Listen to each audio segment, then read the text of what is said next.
नमस्कार, आप देख रहे हैं खबर बिहार और मैं आपके साथ प्रियंका राजपूत। बुलेटिन की शुरुआत करेंगे इस वक्त की अहम खबर के साथ। गोपालगंज में आज बेखौफ अज्ञात अपराधियों ने युवक को गोली मारकर हत्या कर दी और अपराधी फरार हो गए। घटना के बारे में बताया जाता है कि सीवान जिले गंभीरपुर निवासी नंदेश्वर सिंह के एम्बुलेंस चालक घर से हथुआ आने के लिए निकला। जैसे ही वे नया गांव के पास जिन बाबा के पास पहुंचा, तभी बाइक सवार बदमाशों ने उसे गोली मार दी। स्थानीय ग्रामीणों के सहयोग से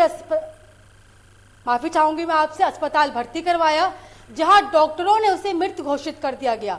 घटना की सूचना पर मौके पर पहुंची पुलिस ने शव को अपने कब्जे में लेकर अस्पताल पोस्टमार्टम के लिए भिजवा दिया है और मामले की जांच पड़ताल में जुट गई है। तो वहीं बताया जाता है कि चालक आगरा जिले का रहने वाला था और गंभीरपुर निवासी नंदेश्वर सिंह के यहां रहकर वाहन चालक का कार्य करता था।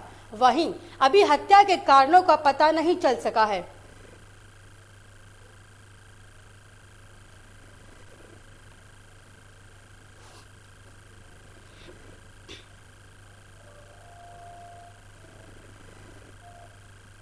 मधेपुरा में छठे चरण के मतदान की प्रक्रिया की गई, जहां काफी चाक चौबंद व्यवस्था के साथ मधेपुरा के टीपी कॉलेज में मतगणना की प्रक्रिया सुबह से जारी की गई, जो आप साफ तौर से तस्वीरों के माध्यम से देख सकते हैं किस तरह से ऊपर प्रशासनिक बल के साथ और अन्य कई वरीय पदाधिकारी के साथ साथ सुबह से ही मतगणना की प्रक्रिया शुरू की गई थी।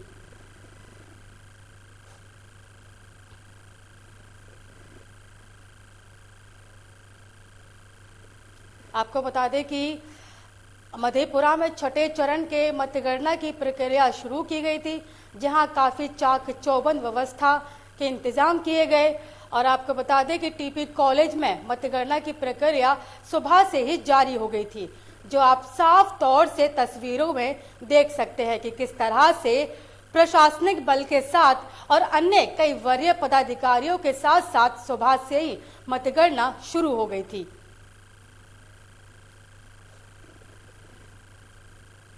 सोर बाजार थाना क्षेत्र के विजयपुर गांव में मजदूर को बकाया का रुपया मांगना महंगा पड़ गया।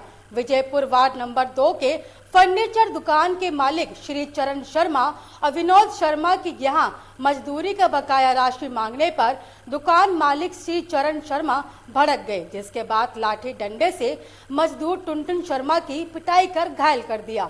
वहीं बीच बचाव करने आए टुनटुन के पिता की भी दुकान मालिक ने पिटाई कर दी, जिसमें दोनों का सर फट जाने से वे गंभीर रूप से घायल हो गए और जिसके बाद दोनों को घायल अवस्था में इलाज के लिए सदर अस्पताल में भर्ती कराया गया, जहां उनका इलाज चल रहा है।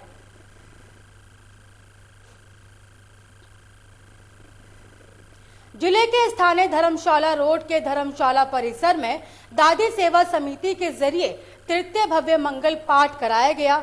दादी का श्रृंगार, 56 भोग का प्रसाद और दादी की ज्योत कार्यक्रम आयोजित की गई, जिसमें दिल्ली और बेंगलुरु से पहुंचे कलाकारों के जरिए नृत्य, नाटिका और भजन आयोजित किया गया।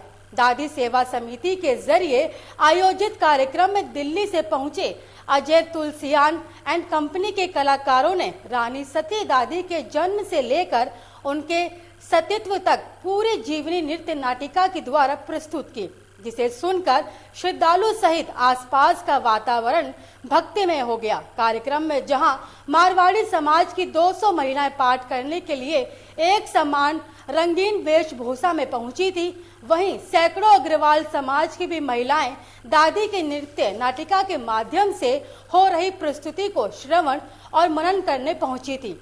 दादी सेवा समिति के स्थानीय संरक्षक राजेश यादुका ने बताया कि सहरसा में ये लगातार तीसरे साल तृतीय मंगल पाठ आयोजित हो रहा है, जिसमें रानी सती दादी के जीवनी को नृत्य नाटिका के माध्यम से श्रद्धालुओं के समक्ष जीवंत प्रस्तुति की जा रही है। वहीं बेंगलुरु से पहुंचे प्रियंका गुप्ता के जरिए उनके भजन की भी प्रस्तुति की जा रही है। कार्यक्रम के अंतर्गत मंगल पाठ का आयोजन हो रहा है, साथ ही दादी का श्रृंगार किया गया, वहीं उन्हें प्रकार के सामग्री से भोग लगाया गया। दादी की ज्योत भी जलाई गई, देर शाम भजन आरती भी रखी गई थी और प्रसाद भी वितरित किया गया।